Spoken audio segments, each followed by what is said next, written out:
네, 목요일은 책과 함께합니다. 홍동우 목사의 기독교 서평 홍독서 이어갑니다. 홍동우 목사님 자리하셨는데요. 어서 오세요. 네, 반갑습니다. 네, 반갑습니다. 잘 지내셨나요? 네. 네, 여전히 날씨는 덥지만 가을이 좀 성큼 다가오지 않았나라는 생각이 듭니다. 네. 자, 저희가 이번 달 초대교회에 대해서 살펴본다라고 말씀을 드렸고 지난 시간, 2주 전이었죠. 네. 시간에 박영호 목사님의 우리가 몰랐던 1세기 교회 이야기들 소개를 해주셨는데 2주 전에 소개를 들었기 때문에 어떤 이야기들 나눴는지 한번 정리를 하고 넘어갈까요? 네, 다양한 이야기를 많이 했던 것 같은데요. 네. 그중에 핵심은 우리가 생각했던 것처럼 이 초대교회가 아름답고 이상적인 것만은 아니다. 네. 오히려 우리가 사는 오늘의 현실과 크게 다르지 않게 교회의 모습이 어떤 이상적인 모습으로 딱 정형화되어 있다기보다는 굉장히 다양한 모습으로 구성되어 있었다라는 사실을 살펴보았어요. 예컨대 교회 안에 이제 정원이 딸린 커다란 집이 있는 유력자가 있으면 예컨대 고린도 교회 같은 경우에는 커다란 저택에 모이기도 했고 그래서 그 사람을 중심으로 교회가 돌아가기도 했고 반면에 그런 유력자가 없는 경우에는 교회의 살림을 도맡아 할 총무와 같은 사람이 있죠. 직분자를 뽑고 그리고 때에 맞춰서 공장, 창고, 식당 이런 곳에서 그때그때 모이기도 했었습니다.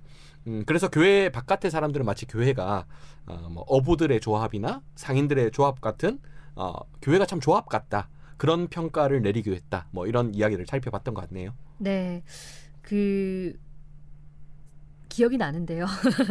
제가 그때 목사님께 말씀드리기로는 초대교회 얘기를 들었을 때 항상 가정에 모여서 도란도란 떡을 떼며 교제 나누는 이런 모습들 많이들 상상한다. 이렇게 얘기를 했었는데 이런 아름답고 이상적인 그 모습만 떠올렸다면 지난 시간 목사님 얘기해 주신 그 내용들을 바탕으로 봤을 때 그 당시나 지금이나 결국 교회 모습은 별반 다르지 않다. 사람 사는 곳 다 비슷하다. 이런 얘기를 나눴던 기억이 납니다. 자, 그렇다면 오늘 어떤 이야기를 들려주실 건가요? 네, 지난번에 이어서 우리가 몰랐던 1세기 교회 이 내용을 소개할까 하는데요. 네. 지난번에 교회가 당시 조합이나 혹은 가정과 좀 닮아 있다. 이런 말씀을 제가 말씀드렸어요. 네. 그런데 교회와 좀 유사하게 봤던 또 다른 조직체가 있습니다. 그게 어디냐면 철학을 배우는 철학 학파였어요. 네. 그러니까 사람들이 그때 당시에 1세기 당시에 있던 그리스 로마의 사람들이 교회를 보고 종교 집단이다라고 생각하는 것이 아니라 철학 학파의 한 종류처럼 여겼다는 거예요. 이를 좀 우리가 생각해보면 좀 재밌는 점이 많을 것 같아서 이 이야기를 좀 해볼까 합니다. 당시 그 사람들은 교회를 다양한 종교 중 하나, 종교의 하나로 보지 않았고 네. 그 당시 존재하던 다양한 철학 학파 중에 하나로 여겼다 이 말씀이신데 독특하다라는 생각 들고요. 왜 철학 학파라고 생각했을까라는 궁금증이 생기는데요. 지금은 그렇지는 않은 것 같은데 조금 우리 이전 세대를 보면 교회는 보통 우리의 경쟁 대상이라고 하죠. 다른 종교로 삼습니다. 네. 불교나 혹은 유교에서 개종해서 기독교로 넘어와야 된다. 네. 그래서 제사를 거부해야 된다. 절하면 안 된다. 불교에 가서 비는 것보다 교회에 가서 비는 것이 하나님께 응답받는다. 이런 이야기를 굉장히 많이 했죠. 네네. 그러면 1세기 당시에는 어땠을까? 1세기 당시에서도 교회가 경쟁 대상을 종교로 삼았을까? 이런 질문을 해봐야 되겠죠. 근데 로마 당시의 사람들은 애초에 하나의 종교가 아니었어요. 그러니까 마치 다신론 국가라고 할 수 있는 일본과 같이 다양한 신을 섬기는 것이 너무나 당연했습니다. 그래서 이 신을 섬기기도 하고 저 신을 섬기기도 하고 마치 보험처럼 이것도 들고 저것도 들고 이렇게 여러 개를 들면 몸은 좀 피곤하겠지만 혹은 돈은 좀 나가겠지만 여러 신이 우리를 보호해 줄 거다. 이렇게 생각하는 거죠. 그래서 당대의 대부분의 종교들은 다른 종교 다 버리고 우리만 믿어야 돼. 우리 신만 믿어야 돼. 이렇게 말하지 않았거든요. 물론 그런 일부의 종교가 있었지만 거의 극소수였고 대부분의 종교는 다양한 신들이 공존할 수 있는 그런 세계였습니다. 그래서 그런지 기독교를 당대의 종교와는 굉장히 다른 어떤 지점에 있었다. 우리가 이렇게 볼 수 있을 것 같아요. 그러니까 당시 기독교는 1세기 그 당시 로마 사회에서 종교의 범주와는 좀 달랐다. 네네. 그렇게 이제 정리를 하면 될 것 같고 그렇다면 오히려 당시 그 철학학파 범주와 비슷했다라는 그 말씀이신데 어떤 점이 그 당시 철학학파와 비슷했을지 거기에 대한 이야기 좀 나눠볼까요? 기본적으로 그때 당시에 종교에서 중요한 것은 뭐냐면 어떻게 제사하느냐의 문제였어요. 그러니까 올바른 방법으로 제사하는 것이 너무나 중요하다. 그러니까 우리나라 제사와 비유하자면 홍동백서가 중요한 거죠. 아, 네. 제사를 잘못 드리면, 그러니까 붉은 과일을 동쪽에 놓지 않고 서쪽에 놓으면 신의 진노가 임한다. 신이 우리를 보호해주지 않는다. 네. 그래서 홍동백서 이런 거를 막 외우고 그렇게 실천하는 것이 중요하다고 생각을 했었습니다. 그래서 그들에게 그 1세기 로마 사회의 사람들에게 종교는 바른 제사, 올바른 제사를 통해서 네. 재앙을 피하고 행운을 얻는 것이라고 생각을 했었습니다.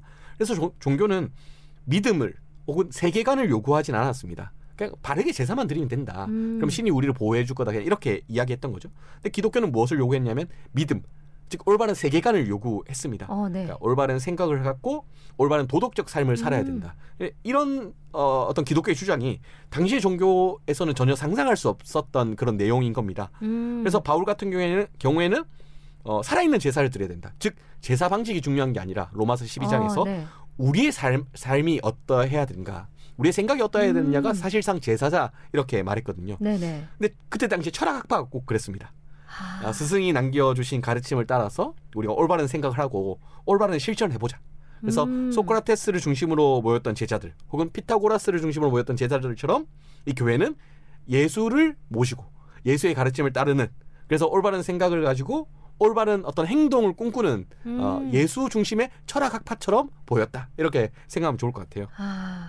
당시 종교 이제 좀 정리를 해보자면은 당시 종교는 올바른 제사를 통해서 신의 진노를 좀 잠잠히 네, 신의 진노를 달래는 것이었다면 이제 철학학파는 올바른 생각과 올바른 실천을 추구했다라는 말씀이신데 그게 바로 기독교와 뭐 비슷한 점, 네, 비슷한 그 뭐 흐름을 같이 한다 이렇게 볼 수 있었던 거다 이렇게 정리해 볼까요? 네, 특별히 이 책 같은 경우는 이 1세기 당시의 기독교가 당대의 사람들에게 철학학파로 보였다는 사실을 우리가 좀 더 고민해봐야 되지 않을까 이런 제안을 던지기도 해요. 네. 철학학파는 선생님의 가르침이 굉장히 중요하거든요. 네. 그래서 철학학파는 그 선생님의 가르침을 보존하고 또 거기에 주석을 다는 일을 열심히 합니다. 네. 교회도 마찬가지겠죠. 예수님의 가르침을 중요시 여기고 그 가르침이 오늘 어떤 의미를 하는지 주석을 다는 것이 너무 중요할 겁니다. 그리고 철학학파와 마찬가지로 교회 또한 그때 당시에는 구체적인 어떤 도덕적, 윤리적 영역에서 어떻게 하면 우리가 올바른 삶을 살 수 있을까 이런 고민을 했었습니다. 그러니까 우리가 생각하는 방식과 우리의 삶의 방식 자체가 어떻게 하면 성숙할 수 있을까? 네. 이런 것들 교회가 고민했다는 이야기 있겠죠. 그러면 뭐 오늘날 교회 또한 마찬가지이지 않을까 싶어요. 그러니까 단순히 우리가 교회로 모였다는 것은 우리 삶의 재앙을 피하거나 네. 우리 삶의 행운을 바라기 위해서 모인 것이 아니라 1세기 당시에 그런 그리스 로마 시대의 종교처럼 그렇게 행하는 것이 아니라 오히려 철학학파처럼 바른 생각과 바른 실천은 무엇일까? 그렇다면 우리가 예수님의 가르침과 예수님의 삶을 좀 더 숙고해 보아야 되지 않을까? 그렇게 생각하는 것이 교회지 않을까? 이런 이야기를 책에서 던지고 있습니다. 그러니까요. 당시 기독교가 그 사회에 이렇게 던졌던 그런 신선함이라고 해야 될까요? 네네네. 다른 종교와는 분명 다른 점을 가지고 있었다라는 모습이고요. 철학학파와 오히려 유사한 그 모습 가운데 그런 의미를 좀 이제 목사님 말씀해 주셨던 올바른 생각, 올바른 실천을 추구했다라는 이 의미를 살펴볼 때 사실 지금의 교회의 모습 또 지금 교회가 나아가야 할 방향 이런 것들이 충분히 의미를 더할 수 있지 않을까 이런 생각도 좀 들거든요. 네. 그러니까 당시의 이 종교의 범주에는 기독교가 들어가지 않았던 거죠. 네. 당시의 종교와는 전혀 다른 모양새. 즉 그 말은 뭐냐면 기독교의 특징 중에 하나가 뭐냐면 다른 종교와는 다르게 희생 제사가 없었다는 거예요. 그런데 고린도나 에베소에 가보면 거대한 신전이 있고 이 사회 전체에서 어떻게 하면 올바른 제사를 드릴 수 있을까. 그 신전을 중심으로 모여서 어떤 제사를 드리는 곳이 종교였습니다. 그리고 그들에게 예배는 무엇이었냐면 그러면 프로페셔널한 어떤 사제들을 중심으로 이 제사라는 이름의 퍼포먼스를 관람하는 것이 이들에게 예배였거든요. 네. 근데 기독교는 그런 제사가 없는 겁니다. 그러면 그들에게 예배는 어떤 모습이었을까 생각해보면 프로페셔널한 사제가 드리는 퍼포먼스를 관람하는 것이 아니라 그들에게 예배는 전혀 다른 모습이었는데 예배가 어떤 모습이었을까 상상해보면 파티라고 생각해보면 좋을 것 같아요. 예컨대 고린도 교회의 강경을 토대로 우리가 상상을 가미해보면 귀족들이 벌이는 마당에서의 파티 그런 거 굉장히 유사했을 겁니다. 음식을 차려놓고 같이 식사를 하는. 그런데 거기에는 귀족들만 유력자들만 있는 것이 아니라 다양한 계급들이 섞여 있는 겁니다. 남성과 여성, 종과 자유인, 가난한 사람과 부자가. 그런 의미에서 고린도 교회의 다양한 갈등은 어쩌면 이질적인 사람들이 모여서 파티하는 가운데 일어나는 파열음이라고도 우리가 볼 수 있겠죠. 어쨌건 간에 그래서 그런지 몰라도 신약 성경에서 반복적으로 특별히 바울이 중요시 여기고 있는 가치 중에 하나가 뭐냐면 연합이었거든요. 유대인과 이방인의 장벽, 자유인과 종의 장벽, 남성과 여성의 장벽을 넘어서 우리가 형제 자매다. 그리스도 안에서 하나다. 이런 이야기를 했었습니다. 그러면 결국 1세기 교회에게 예배란 것은 어떤 것일까? 그때 당시에 종교가 일반적으로 생각했던 것처럼 거룩하고 경건한 퍼포먼스를 관람석에 앉아서 보고 와 멋있다 이렇게 생각하는 것이 예배가 아니라 나와 전혀 한 식탁에 같이 어울릴 법하지 않은 사람들과 한 식탁에 앉아서 어색한 그들에게 형제라 자매라 부르면서 우리가 큰 틀 안에서 가족이라고 고백하는 식사 모임이 예배였던 거거든요. 네. 그래서 대다수의 그때 당시 종교는 예배 의식 자체를 어떻게 할까? 홍동백서를 고민했다면 네. 기독교 예배는 예배 의식을 고민하지 않았습니다. 오히려 예배에 참여하는 예배자 스스로의 생각에 어떻게 하면 바를 수 있을지, 우리의 실천에 어떻게 하면 바를 수 있을지를 고민했던 거겠죠. 그런 의미에서 그리스 로마 당시에 종교가 드리는 예배는 겉으로 보기엔 굉장히 경건했을 겁니다. 네. 굉장히 영적으로 보였을 거고요. 반면에 이제 교회에서 드리는 예배는 굉장히 세속적으로 보였을 거예요. 전혀 영적으로 보이지 않았을 겁니다. 근데 반면 기독교의 예배가 마치고 나면 그 예배에 참여했던 존재들은 그 경건함과 영적인 것을 추구하게 되는 것이겠죠. 네. 이런 데서 좀 기독교의 독특함, 기독교의 특별함이 있을 수 있지 않나 생각해 볼 수 있겠죠. 그 예배의 모습이 다른 종교와 확연히 달랐다라고 볼 수 있을 것 같고요. 뭐 쉽게 말해서 공연을 관람하는 관람자 입장에서 이제 이건 주체가 되어서 함께 그 파티를 통해서 다양한 사람들과 함께 어우러져 같이 한다의 의미를 좀 둘 수 있을 것도 같고요. 결국 교회는 더 성숙하고 바른 생각, 바른 실천을 하는 사람을 만들어내는 데 목표가 있지 않았나라고 보여지거든요. 그렇다면 이게 오늘날 우리 기독교인들이 추구해야 되는 그 방향과도 일치하지 않나, 비슷하지 않나 그런 생각이 들거든요. 올바른 생각을 하는, 올바른 실천을 하는 사람. 네, 이 부분 요즘의 교회의 모습, 크리스천이라고 얘기하는 기독교인의 모습에서 당연히 찾아볼 수 있어야 하는 그런 가치가 아닐까 이런 생각 들거든요. 그렇죠. 1세기 교회나 오늘날 교회나 결국 우리 교회 다니는 사람, 기독교인들은 결국 올바른 생각을 해야 되고 올바른 실천을 해야 된다. 조금 더 당대의 문화를 좀 자세히 들여다보면 당대의 교회가 얼마나 파격적인지 우리가 알 수 있을 것 같은데요. 특히 여성 문제에 대해서 좀 생각해 보면 좋을 것 같아요. 네. 1세기 당시에 이제 사람들이 모여있던 심포지움의 관행에 따르면 만찬에서 부인이 함께 동행하는 경우가 있었지만 부인과 남편이 좀 따로 앉았대요. 네. 남편은 남편들끼리의 모임이 있고 부인들은 부인들끼리의 모임이 있고, 그리고 이 부유층의 만찬의 경우에는 어떤 시점이 되면 부인들은 다 집으로 갔대요. 자리를 떠나 피했대요. 그러면 부인들이 떠나가고 나서 그 자리는 누가 채우냐? 창녀나 시녀와 같은 이른바 접대 노동자들이 와서 이 남자들 사이에 이렇게 끼어들어서 그 자리를 이제 술 취하고 마시고 놀았다고 이렇게 기록하고 있어요. 그래서 당시에 이제 유대인들은 이런 광경을 염두에 둔 것처럼 외경인 집회서에 보면 이런 이야기가 나옵니다. 다른 사람의 아내와 같이 앉지 말고 술자리를 가지지 말라. 그러니까 그때 당시에 사람들의 눈에 볼 때는 남성과 여성이 같이 앉고 같이 술을 마시고 식사를 하는 것은 뭔가 음행, 굉장히 더럽고 나쁜 일처럼 보였던 거죠. 그래서 그리스 문화에서는 남과 여 사이에 엄격한 구분을 해야 된다. 이렇게 생각을 했었습니다. 그래서 고린도 교회에 나오는 머리에 수건을 써라 여성들은 그 또한 이제 그리스의 풍습이라고 해요. 그리스에서는 여성은 남성과 좀 구분되기 위해서 좀 그렇게 수건을 썼으면 좋겠다. 그런데 교회는 이 남녀의 구분을 넘어서는 만찬을 가지고 예배라고 불렀던 거거든요. 단순히 음란한 그런 이제 술집에서 여성과 남성이 앉아서 즐겁게 노는 그런 것을 두고 말하는 것이 아니라 진짜 남성과 여성의 어떤 장벽을 넘어서 교류하고 형제자매를 인지하는 것을 예배라 불렀다는 거죠. 뿐만 아니라 교회 안에서는 베베나 루디아 같은 여성의 리더십이 있었다고 성경 곳곳에 보면 찾을 수 있어요. 그리고 교회가 어떤 이야기를 했냐면 예수님의 부활을 첫 본 3명의 여인에 대해서 이야기를 하거든요. 즉 여성의 위치를 그때 당시의 사람들과는 전혀 다른 위치에 두고 있는 겁니다. 물론 뭐 오늘날의 생각에서 보면 조금은 여전히 교회에서 성경에서 말하는 여성의 가치관이 조금은 여전히 남녀 차별적이다 볼 수도 있겠지만 당시의 문화, 당시의 생각을 보면 굉장히 파격적인 생각이었던 겁니다. 즉 교회는 여성 문제에 한정 지어서 볼 때는 당시의 사람들과 전혀 다른 바른 생각을 가지고 바른 행동을 해야 되겠다고 생각을 했고 실제 그렇게 실천했던 것이 교회다. 이렇게 볼 수 있는 거죠. 그러니까 시대가 지금의 시대에서 생각할 때 좀 받아들이기, 이해하기 어려울 수 있지만 1세기 당시에 우리가 그 모습, 그 시대상을 보고 있는 중이기 때문에 남녀 차별이 당연할 수 있을 거고요. 여성을 어떤 의미에서 목사님 말씀하신 것처럼 그냥 그 술자리에서 노리개 취급하는 그런 문화가 만연해 있고 이런 모습 속에서 기독교란 복음을 받아들인 사람은 전혀 다른 생각을 가지고 전혀 다른 모습으로 함께 했다. 이렇게 정리를 할 수 있겠네요. 그렇죠. 우리가 오늘의 관점에서 보면 물론 갑갑할 부분이 있을 수도 있겠지만 네. 1세기 당시의 관점에서 보면 굉장히 파격적인 올바른 생각과 올바른 행동을 실천했던 모임이다. 이렇게 교회를 네. 규정할 수 있을 것 같습니다.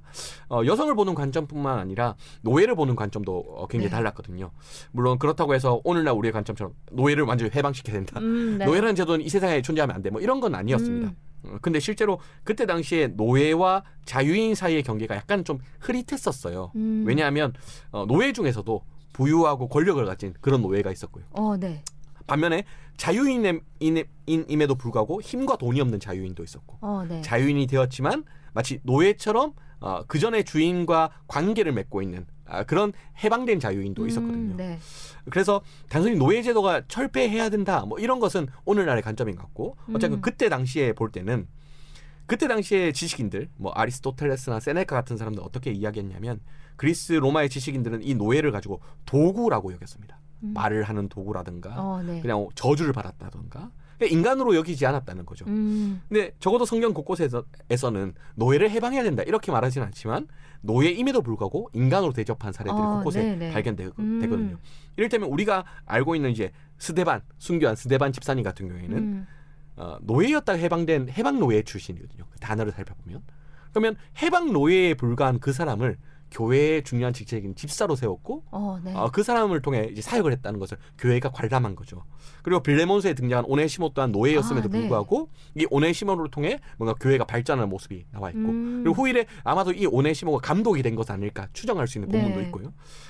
그러니까 이 1세기 당시의 교회가 다양한 사회적 영역 속에서 여성이나 노예 그 외에도 다른 영역에서 바른 생각을 우리는 가져야만 한다. 그리고 우리는 바른 실천을 해야 한다는 것을 고민했던 모임이었다. 요거를 좀 더 생각해보면 좀 좋을 것 같습니다. 네. 1세기 당시의 교회가 앞서 제가 시작하면서 말씀을 드렸어요. 저희가 지난 시간에 굉장히 이상적이고 아름다운 그런 모습을 가지고 있을 것이다. 그래서 뭐 그런 이제 생각을 가진 그 상황에서 지난 시간 목사님 설명하신 그 내용들을 말씀을 다시 한 번 더 드리면 사람 사는 거 다르지 않다. 그때 당시나 지금이나 똑같다. 이렇게 이제 지난 시간 저희가 정리를 했단 말이죠.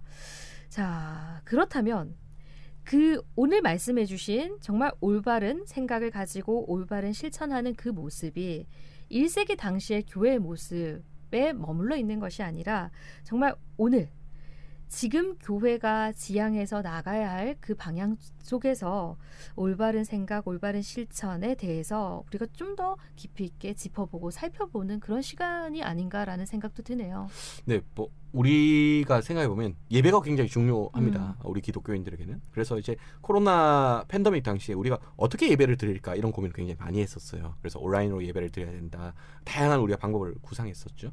근데 이제 와서 많은 시간이 지난 이후에 복귀를 한 것이 있겠지만 복귀를 해보면 우리가 너무 예배를 종교의식의 테두리 안에서 생각한 것만은 아닐까. 네. 어떻게 하면 우리가 홍동백서를 잘 드릴 수 있을까를 고민했던 건 아닐까 이런 생각도 들어요. 네. 오히려 더 파격적으로 근원적으로 원래 기독교는 당대의 종교와는 다르게 홍동백서를 고민하는 그런 고민이 아니라 올바른 생각, 올바른 실천을 지향하려고 했고 그것을 예배라고 규정했다라는 것을 우리가 좀 숙고하고 생각해보면 좀 더 다른 방향으로 우리가 생각해볼 수 있지 않았을까 이런저런 생각이 들거든요. 네. 더 나아가 오늘날의 교회가 좀 더 교회답기 위해서라면 우리가 처한 구체적 삶의 배경 속에서 지금 우리가 올바른 생각을 하는 것은 어떤 생각을 해야 되는 것일까? 올바른 행동을 해야 하는 것은 어떤 행동을 하는 것이 올바른 행동일까를 숙고해보는 게 좀 중요하다는 생각이 들어요. 예컨대 뭐 교사의 권위가 무너지고 사회 전체가 약간 각자 도생처럼 흘러가고요. 네. 그에 따른 이제 묻지마 범죄가 횡행하죠. 왜냐하면 다들 살기 힘드니까. 그러면 이런 세상 속에서 교회는 홍동맥사를 고민하는 게 아니라 네. 올바른 생각이 무엇일까? 네. 우리가 해야 될 올바른 실천은 무엇일까? 좀 이런 고민을 해보는 것도 좀 좋은 것 같습니다. 그래서 우리가 이런 올바른 생각과 올바른 실천에 대해서 좀 고민을 해봄직하다 싶어서 제가 박영호 목사님의 우리가 몰랐던 1세기 교회의 내용을 좀 소개해봤습니다. 네, 우리가 몰랐던 1세기 교회 이 책을 통해서 오늘 우리가 한 걸음 더 나아가야 할 교회의 모습, 크리스천들의 모습을 또 살펴볼 수 있는 그런 의미 있는 시간이 아니었나라는 생각 들고요. 당시 교회의 등장 모든 면에서 새로웠다라고 볼 수가 있을 것 같은데요. 네. 우리가 그동안 당연하고 뻔하게 생각하고 여겨왔던 그런 것들, 하지만 그 속에 녹아있는 힘과 역동성은 여전히 삶을 바꾸고 세상을 바꾸지 않나라는 생각을 해봅니다. 교회가 무엇인가? 교회의 의미와 가치를 새롭게 일깨워주는 책, 우리가 몰랐던 1세기 교회, 좋은 책 소개해 주셔서 2주에 걸쳐서 책 내용을 짚어봤습니다. 자, 오늘 여기까지 이야기 나누도록 하고요. 지금까지 홍독 목사님과 함께했습니다. 귀한 말씀 감사합니다. 네, 감사합니다.